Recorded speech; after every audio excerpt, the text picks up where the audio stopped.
pretty aggressive, and that was definitely on the most aggressive side. Here's Austin Cindric.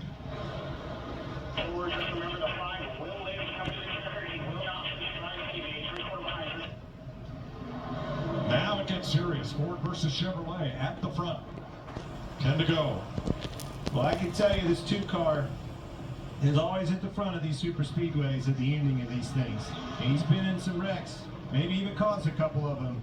But you can't take it away from him. Austin Cindric can get the job done, putting himself in position. The other one, that 24 on the outside. All right, we're going to take you side by side one final time and then race for the checkered flag here at Talladega.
Ryan Preece to lead.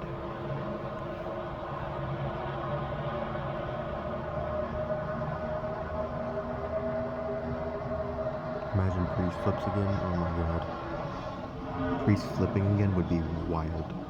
Coming to 5 laps to go at Talladega, and now Austin Cindric has help in the form of Ryan Preece alongside 2 Fords at the front, bunch of Hendrick Chevys right behind them, then Joey Logano in 5th, more Chevrolets, and then the Fords of Gregson Smith and the Chevy of Chase Elliott round out the top 10. After the luck, and we talk about this, heard about Brad Keselowski saying 50% luck and even finishing these things. After the luck that 60 car's had, Ryan Preece on super speedways, for him to get back up there and put himself in position again, you can't help but to root for him.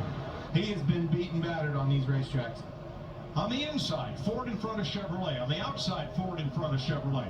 Neither of those Chevys are going to help either one of those 2 Fords, so where are they going to go? Well, that third place Ford on the bottom of Joey Logano, he's in a position to still help his teammate Austin Cindric by pushing that 5 car, keeping that gap close. But the outside lane is doing better right now, and really what William Byron wants to do is push that 60 car out there as far as he can to try to give himself a gap to get down into that bottom lane and make that pass for the lead. Or to push him out there, back it up a little bit, utilize that push from his teammate Bowman behind him. Gives you those opportunities, options. And I'm sure right there, William Byron, when he pushed Ryan Preece out there that last lap, he was hoping that he would move to the bottom lane to cycle himself back to the front.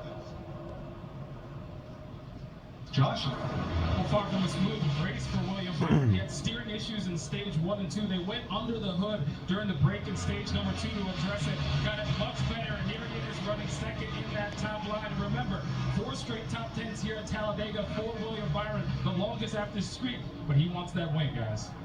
Well, to do it, he's going to have to get around the outside because Cindric and Preece are controlling the pace of the race. Neither one of them getting far in front of the other, enough for one of those Chevrolets to slip past. 32 times. A race at Talladega has been decided by a last lap pass. And this is why these people come in droves to Talladega. They're on their feet, guys. 3 to go, coming at 2 to go. It's time to make the moves. Who's going to make them, and when are they going to do it? And right now it becomes really hard. And when you're the leader, the things start to speed up right here because everybody starts pushing and shoving a little bit harder. Fords up front, Chevys in row 2, a Ford and a Chevy in each of rows 3, 4, and 5. 2 to go.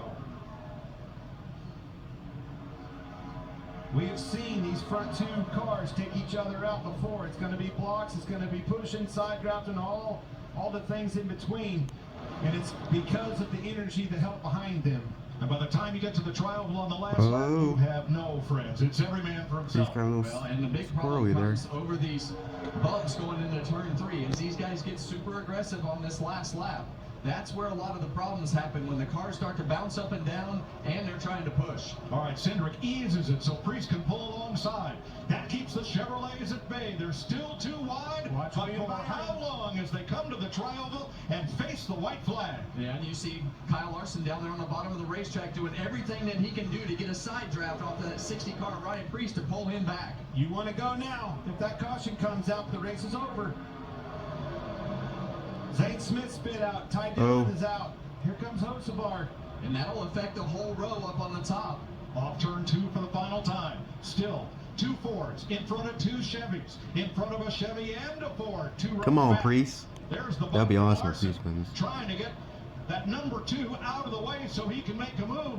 Who's going to come to the outside? It's the gaps. The energy's going to come from the gaps. Watch him. See that 5 car? Oh my God, has Preece got this? Create a gap to get a run on him. And there's those lap cars up in the front. That should help that bottom lane get a little bit of draft coming to the finish line. Into the trial. Oh, contact. Time, jostling 3 wide behind the first 2 rows. Cindric, Preece at the line. Who? Cindric. I like Cindric got it. Because of them lap cars in front of him. He had the upper hand with the cars in front Cindric of him. got it. Wow. That was perfect timing for him. Just a little bit of draft help that bottom lane move forward. Here it is, the run to the line behind those lap cars. And Wow. it is Austin Cindric beating Ryan Preece by about 3 feet for his 3rd career victory in his 125th start. He's good at it. He puts himself in position at the end of these races. Finally capitalized on it. Great job, Austin Cindric. He becomes Ryan the- Preece, another one. Yes, Cindric becomes the 18th driver